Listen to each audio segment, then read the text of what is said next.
नमस्कार दोस्तों, स्वागत है HMWB एकेडमी पर। प्लेसमेंट 100 की इस वीडियो में हम बात करने वाले हैं अपनी 14th प्रॉब्लम के बारे में, जो कि है मैक्सिमम सब एरे। उसको स्टार्ट करने के लिए हम अपनी साइट पे विजिट करेंगे। यहाँ पे इंटरव्यू सीरीज नाम से एक सेक्शन ऐड किया है मैंने। तो यहाँ पे प्लेसमेंट 100 की सारी प्रॉब्लम्स ऐडेड है। अभी के लिए 19 प्रॉब्लम ही आपको दिख रही होंगी। आने वाले टाइम में और भी प्रॉब्लम्स ऐड हो जाएंगी। तो अभी के लिए जो मैं प्रॉब्लम ओपन करने जा रहा हूँ वो है मैक्सिमम सब एरे। एक मीडियम लेवल की प्रॉब्लम है। तो यहाँ पे पहले हम चलते हैं, अपनी प्रॉब्लम को समझने की कोशिश करते हैं। Problem name is maximum subarray given an integer array nums, find the subarray with the largest sum. यहाँ पे आपको एक नम्स नाम की एरे गिवन है, को इनमें से वो सब एरे का सम रिटर्न कराना है जिसका सम सारे सब एरे के सम से लार्जेस्ट हो।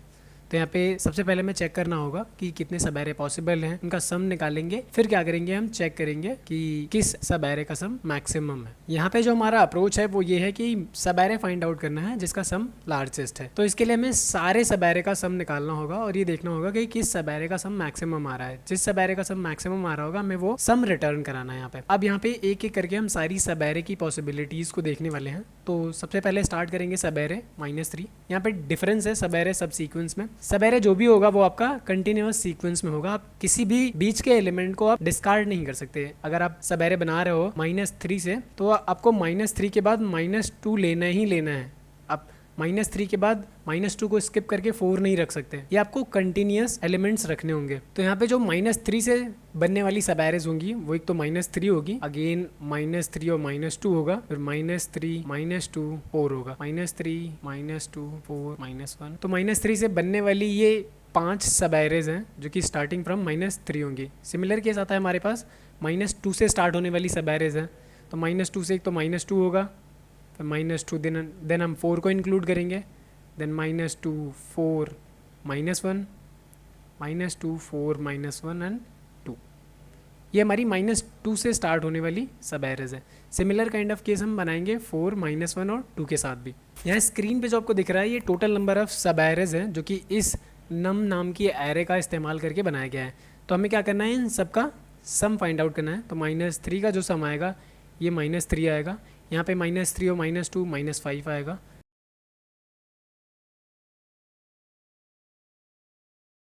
-1 आएगा, 1 आएगा एंड 2 आएगा। तो इन सब में अगर सम की बात करोगे तो जो लार्जेस्ट सम आपको यहाँ पे पूरी सब एरेज में दिख रहा है वो 5 दिख रहा है। यानी कि जो हमें आंसर में रिटर्न कराना है वो 5 रिटर्न कराना है। तो पहले तो हमें क्या करना होगा, इसके लिए सारी सब एरेज बनानी होंगी। तो सब एरे बनाने के लिए जो हमारा टाइम लगने वाला है वो कितना लगने वाला है ये हम एनालाइज कर लेते हैं। तो -3 से स्टार्ट होने वाली कितनी सब एरेज पॉसिबल है, जितनी इसकी साइज है। तो यहाँ पे इसकी जो साइज है वो हमें 5 गिवन है। तो n के टर्म में अगर रिप्रेजेंट करें तो यहाँ पे जो टोटल नंबर ऑफ सब एरेज पॉसिबल है स्टार्टिंग फ्रॉम फर्स्ट एलिमेंट, तो ये हमारा n सब एरेज पॉसिबल है। देन n-1 सब एरेज, n-2 सब एरेज, और ऐसे ही करते करते हमारे पास जो सब एरेज बनेंगी वो 2 एंड 1। यानी कि जो टोटल नंबर ऑफ सब एरेज पॉसिबल है वो summation of n starting from 1 to n। तो इसका जो आंसर है ये है n+1/2। तो वर्स्ट केस में अगर हमें सारे सब एरेज निकालने पड़ेंगे तो यहाँ पे जो टाइम लगने वाला है big O of n² time लगने वाला है हमें सब एरेज निकालने में, और उसके बाद big O of n time लगेगा हमें सम कैलकुलेट करने में। इस सम को हम ऑप्टिमाइज कर सकते हैं अपने कोड में ही कि टोटल नंबर ऑफ जो टाइम लगेगा वो बिग O ऑफ n² लगेगा। अब यहाँ पे हमें इसी बेसिक कॉन्सेप्ट को इम्प्लीमेंट करना है। यहाँ पे हम अपना कोड एडिटर ओपन कर लेते हैं। यहाँ पे हमें सब एरेज बनानी है, सम निकालना है और लार्जेस्ट सम निकालना है। तो हमारे पास यहाँ पे 2 वेरिएबल होने चाहिए। एक तो लार्जेस्ट सम के लिए इनिशियली जिसका सम होगा वो 0 होगा। यहाँ पे हमें 2 वेरिएबल चाहिए, एक तो लार्जेस्ट सम स्टोर कराने के लिए और एक जो हमारा करंट सब एरे सम है उसको स्टोर कराने के लिए। तो लार्जेस्ट सम, करंट सम। यहाँ पे जो हम लार्जेस्ट सम की वैल्यू लेने वाले हैं वो -इनफाइनाइट लेने वाले हैं। तो -math.inf। यहाँ पे हम मैथ लाइब्रेरी का यूज़ कर रहे हैं तो हमें मैथ इंपोर्ट करना होगा। इंपोर्ट कर लेते हैं, इंपोर्ट मैथ। और जो करंट सम की वैल्यू है वो इनिशियली हमारी 0 होगी। अब हमें क्या करना है, सब एरे बनाने हैं। For I in range starting from 0th index to length of nums. उसके बाद जो दूसरा इंडेक्स होगा फॉर j इन रेंज वो हमारा I से स्टार्ट होगा, क्योंकि जो सब एरे हम बना रहे थे उसमें हम -3 को इंडिविजुअल कंसिडर कर रहे थे। फिर -3 के बाद वाला एलिमेंट, फिर -3 के उसके बाद वाला एलिमेंट, ऐसे करके हम सब एरेज बना रहे थे। तो I जो होगा वो पहला होगा इंडेक्स, और जो J होगा वो बाद के इंडेक्सेस रिप्रेजेंट करेंगे। तो J की वैल्यू जो होगी वो स्टार्टिंग फ्रॉम I से होगी, क्योंकि हमें सिंगल एलिमेंट को भी कंसिडर करना है। तो यहाँ पे ये आई से स्टार्ट होगा और लेंथ ऑफ नम्स तक इसको भी ले जाएंगे हम। अब हमारे पास क्या है, यहाँ पे हमें हर बारी करंट सम को इनिशियलाइज़ करना होगा। तो ये हमने जो है स्टार्टिंग में करंट सम इनिशियलाइज़ किया हुआ है, इसको हम क्या करेंगे, यहाँ से हटा देंगे। करंट सम की वैल्यू हम यहाँ से इनिशियलाइज़ कर देंगे और यहाँ पे हमें करंट सम 0 इनिशियलाइज़ करना है। अब आने वाले टाइम में हमें क्या करना है, इसी सम को हमें ऐड करते जाना है। तो अगर आप एग्जांपल में देखोगे तो आई और जे की वैल्यू दोनों ही इस पॉइंटर पे होगी, तो हमें क्या करना है, इस एलिमेंट को ऐड कराना है। हो सकता है ये वाला सम हमारा मैक्सिमम हो, ठीक है। फिर उसके बाद हमें क्या करना है, -3 -2 को, -3 ऑलरेडी एडेड होगा, नेक्स्ट लूप में हमें क्या करना है, -2 को ऐड कराना है। तो -2 को ऐड कराओगे तो ये हो जाएगा। तो हमें चेक करना है कि क्या ये मैक्सिमम है, क्या ये मैक्सिमम है, ये मैक्सिमम है। अगर मैक्सिमम मिलता है हमें पुराने वाले से, तो हमें क्या करना है, अपडेट करते जाना है। तो इनिशियली हमारा जो होगा वो -इनफाइनाइट होगा, पहली बार में -3 होगा which is greater then -infinite. तो हम क्या करेंगे, अपडेट कर देंगे। सेम चीज़ को मैं यहाँ पे पहले तो करंट सम को ऐड करना है which will be nums of j. अब हमें यहाँ पे चेक करना है इफ़ जो हमारा लार्जेस्ट सम है अगर वो स्मॉल हो जाता है हमारे करंट सम से, यानी कि जो करंट सम है वो हमारा ज़्यादा है लार्जेस्ट सम से, तो हमें क्या करना है, लार्जेस्ट सम को अपडेट कर देना है। तो लार्जेस्ट सम को अपडेट करेंगे किससे, करंट सम से। सिंपल सा कोड है, ये लाइन ऑफ कोड का इस्तेमाल करके आप सारे सब एरेज का सम निकाल पाओगे। ये जो टाइम ले रहा है वो बिग ऑफ एन टाइम ले रहा है और फाइनली हमें रिटर्न करा देना है लार्जेस्ट सम की। तो यहाँ पे हम एक बार स्पेलिंग चेक कर लेते हैं। देन आपको क्या करना है, रन करा के देखना है कि क्या ये कोड चल रहा है कि नहीं। कोड के जो सैम्पल टेस्ट केसेस है वो हमारे चल रहे हैं, क्योंकि सैम्पल टेस्ट केसेस इतने बड़े नहीं हैं। एक बार इसको सबमिट करके भी देखते हैं कि क्या ये कोड एक्सेप्टेड है। यहाँ पे ये कोड एक्सेप्टेबल नहीं है।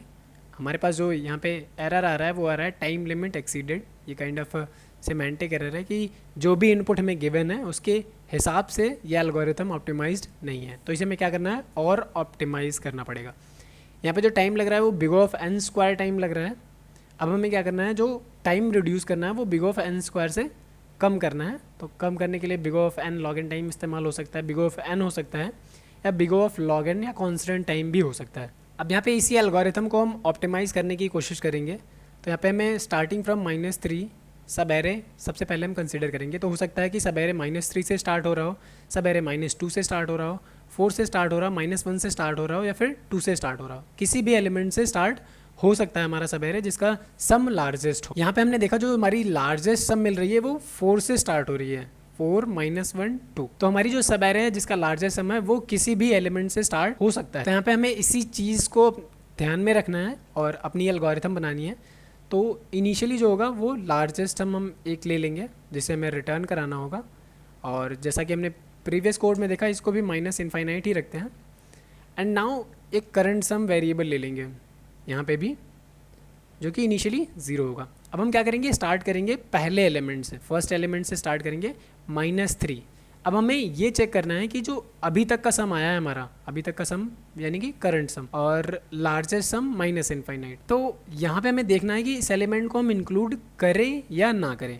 यानी कि हमें ये चेक करना है कि इफ़ जो करंट सम है उसमें हमें ये एलिमेंट इंक्लूड करना चाहिए या नहीं करना चाहिए। तो इसको हम ले लेते हैं ईच, और चेक करना है कि ये ईच से ग्रेटर है कि नहीं। ये हम इसको कंसिडर कर रहे हैं ईच। तो यहाँ पे हर एक एलिमेंट को हमें यहाँ पे पिक करना है। वो -3 को हमने पिक किया और करंट सम में ऐड किया विच इज़ -3। तो अभी तक का जो हमारा सम है -3 है, एंड जो करंट एलिमेंट है वो भी -3 है। तो यहाँ पे हमें इन दोनों को कंपेयर करना होगा कि हमारी जो सब एरे है वो पुरानी वाली ही हम आगे बढ़ाएंगे या फिर हम यहाँ से स्टार्ट करेंगे, क्योंकि स्टार्टिंग पॉइंट कहीं भी हो सकता है। तो यहाँ पे अगर आप देखोगे तो -3 इक्वल है। तो इस केस में हमें क्या करना है, करंट सम को अपडेट कर देना है, क्योंकि ये पहला एलिमेंट है तो पहला एलिमेंट है, ऑब्वियस सी बात है इंक्लूड होगा। तो करंट सम में क्या कर देंगे, हम जो पुराना वाला है उसमें अभी वाले एलिमेंट को ऐड कर देंगे। अब यहाँ पे हम एक फॉर लूप लगाते हैं, फॉर ईच इन नम। ये जो हमारी नम एरे है इसमें क्या करेंगे, हम एक एक करके इटरेट करेंगे और सेम कंडीशन चेक करेंगे कि क्या जो हम करंट एलिमेंट को ऐड कर रहे हैं ये पुराना वाला जो सब एरे चला रहा है वही है, या फिर जो यहाँ से स्टार्ट करेंगे उसका सम मैक्सिमम होगा। तो जिसका भी सम मैक्सिमम होगा हम क्या करेंगे, उसको कंसिडर करेंगे। नेक्स्ट एलिमेंट पे जाएंगे हम यहाँ पे। अब यहाँ पे हम फिर से चेक करेंगे, जो हमारा करंट सम है वो -3 है, इसको हमने बोल दिया लार्जेस्ट सम, ये हमारा करंट सम है। अब हमें फिर से सेम टास्क को रिपीट करना है, चेक करना है कि जो करंट सम प्लस ईच है विच इज़ -3 -2, क्या ये हमारे ग्रेटर है -2 से। तो यहाँ पे सम निकालोगे तो आपको -5 आएगा। -5 is greater than -2 which is false. यानी कि हमें जो सब एरे स्टार्ट करनी है वो यहाँ से सब एरे स्टार्ट करनी है। यहाँ से अगर सब एरे स्टार्ट करेंगे तो हमें जो सम मिलेगा वो मैक्सिमम मिलेगा एज़ कम्पेयर टू यहाँ से स्टार्ट करेंगे। तो अगर यहाँ से स्टार्ट करते हैं तो अभी तक के लिए सम हमारा -5 है, और यहाँ से स्टार्ट करते हैं तो -2। तो ऑब्वियस सी बात है जिसका सम ज़्यादा है आने वाले टाइम पे अगर हम एलिमेंट ऐड करेंगे तो भी ज़्यादा होगा। तो सब एरे को -3 से स्टार्ट करने के बजाय हम -2 से स्टार्ट करेंगे। तो यानी कि हमें क्या करना होगा, इस करंट सम को चेंज करना होगा। जो करंट सम हमारा -3 और -2 था, अब हम क्या करेंगे, इसको अपडेट करके करंट सम को कर देंगे ईच से, कि यहाँ से अब करंट सम स्टार्ट करो। अब जैसे ही ये दोनों स्टेप हम परफॉर्म कर लेंगे, या तो हमें करंट सम को ऐड करना है यानी कि पुरानी वाली सब एरेस को एक्सटेंड करना है, या फिर सब एरे को यहाँ से स्टार्ट करना है। ये दोनों ही स्टेप आप जैसे ही करोगे तो हमें क्या करना है, लार्जेस्ट सम को अपडेट कर देना है। इन दोनों में जो भी लार्जेस्ट होगा हम उससे लार्जेस्ट सम को अपडेट कर देंगे। तो इनिशियली -3 के लिए जब किया था तो करंट सम -3 हो गया था, और लार्जेस्ट भी क्या था, इनिशियली -∞ था तो -3 हो गया था। अब यहाँ पे लार्जेस्ट सम चेक करोगे तो लार्जेस्ट सम -2 हो गया है। सेम चीज़ को हम क्या करेंगे, फिर से रिपीट करेंगे। यहाँ पे जो ईच अब ले रहे थे वो ईच अब चेंज होगा, विच विल बी 4। अब यहाँ पे जब ईच विल बी 4 तो करंट सम में हम फिर से ऐड करेंगे, -2 + 4 विल बी 2, और करंट अगर यहाँ से स्टार्ट करते हैं हम सब एरे को तो ये 4 होगा। तो कौन सा मैक्सिमम है, 2 मैक्सिमम है या फिर 4 मैक्सिमम है? तो यहाँ पे हमारे पास 4 मैक्सिमम है, तो हम करंट सम को क्या कर देंगे, 4 से अपडेट कर देंगे, यानी कि ये वाला स्टेटमेंट एग्जीक्यूट कराएंगे, और अगेन चेक करेंगे कि -2 और 4 में कौन सा बड़ा है। तो ऑब्वियस सी बात है 4 बड़ा है, तो इसको भी अपडेट कर देंगे इस वाले स्टेटमेंट से। नेक्स्ट टाइम -1 होगा और हम सेम फिर से टास्क परफॉर्म करेंगे। यहाँ पे भी हम क्या करेंगे, 4 + -1 विच विल बी 3। तो अब हमारे पास ऑप्शन है कि या तो 3 होगा, या तो एलिमेंट यहाँ से स्टार्ट हो रहा है -1। तो अगर हम पुरानी वाली सब एरेस को इंक्लूड करेंगे तो हमारा सम 3 आ रहा है, यहाँ से स्टार्ट करेंगे तो -1। तो यहाँ से स्टार्ट करने का कोई फ़ायदा है नहीं, क्योंकि पुराना वाला जो सम है वही हमारा क्या है, मैक्सिमम है अभी के लिए। तो हम क्या करेंगे, करंट सम को चेंज कर देंगे which will be 3। But largest sum यहाँ पे अपडेट नहीं होगा, क्योंकि लार्जेस्ट हमारा 4 है और करंट 3 है। तो ये वाला स्टेटमेंट अभी भी क्या होगा, हमारा 4 ही होगा। फिर नेक्स्ट टाइम क्या करेंगे, हम ईच को आखिरी वाले इंडेक्स पे ले जाएंगे। तो अब हमें देखना है कि 2 से स्टार्ट करें या 2 को इंक्लूड करें। तो अगर 2 को इंक्लूड करते हैं तो सम विल बी 5, और अगर 2 से स्टार्ट करते हैं तो 2। तो हमारे पास इन दोनों में किस से स्टार्ट करना ज़्यादा बेटर सोल्यूशन होगा, 5 से, यानी कि पुरानी वाली सम को ही एक्सटेंड करना है। तो हमारे पास ये स्टेटमेंट एग्जीक्यूट होगा और करंट सम विल बी 5। तो यहाँ पे हम इसको अपडेट कर देंगे, करंट सम विल बी 5, और लार्जेस्ट को अब की बार फिर से कंपेयर करेंगे तो 4 और 5 में 5 बड़ा है, तो यहाँ पे 5 आ जाएगा। और सारे एलिमेंट जैसे ही ये कंप्लीट हो जाएंगे तो हमें लार्जेस्ट में ये लार्जेस्ट सम मिल चुका होगा। तो यहाँ से हम सिंपल रिटर्न कराने वाले हैं लार्जेस्ट सम। ये हमारी जो एल्गोरिथम है इसे हम बोलते हैं कडांस एल्गोरिथम। ये जो टाइम ले रहा है वो big O of n time ले रहा है। सिर्फ एक इटरेशन में हम फाइंड आउट करने की कोशिश कर रहे हैं कि हमारा जो ऑप्टिमाइज रिजल्ट है वो हमें मिल रहा है या नहीं मिल रहा। तो यहाँ पे जो टाइम कॉम्प्लेक्सिटी आएगी निकल के वो हमारी आ रही है big O of n time, और स्पेस के लिए हम कोई भी एक्स्ट्रा स्पेस यूज़ नहीं कर रहे हैं, तो big O of n space, जो कि हमारे पुरानी वाली एल्गोरिथम से ऑप्टिमाइज है। पुरानी वाली एल्गोरिथम हमारे टाइम ले रहा था बिग O ऑफ n²। अब हम इस कोड को एक बार अपने कोड एडिटर में लिखने वाले हैं और सबमिट करके देखने वाले हैं कि क्या ये प्रॉपर फंक्शन कर रहा है या नहीं। हमने यहाँ पे कोड को लिख लिया है, अब सबमिट करके देख लेते हैं कि ये हमारा एल्गोरिथम ऑप्टिमाइज्ड है या नहीं। तो यहाँ पे जो हमारी प्रॉब्लम है इसका सोल्यूशन एक्सेप्ट हो चुका है, और जो टाइम हमें लग रहा है वो 546 मिली सेकेंड्स है। ये according to the lead code है, और पाइथन का इस्तेमाल किया है तो इसलिए इतना टाइम लग रहा है। अगर आप किसी दूसरी लैंग्वेज में लिखते हो लाइक C++, जो कि मशीन के ज़्यादा क्लोजेस्ट है, तो वहाँ पे ये टाइम आपको कम देखने को मिल सकता है। यहाँ पे जो मोस्ट इम्पॉर्टेंट थिंग थी वो कडांस एल्गोरिथम समझनी थी कि कडांस एल्गोरिथम है क्या और एक्चुअली में इसे कहाँ इम्प्लीमेंट करना है। आई होप कि ये वीडियो आपको इन्फॉर्मेटिव लगा होगा। मिलते हैं नेक्स्ट वीडियो में, तब तक के लिए कीप लर्निंग कीप ग्रोइंग। नमस्कार।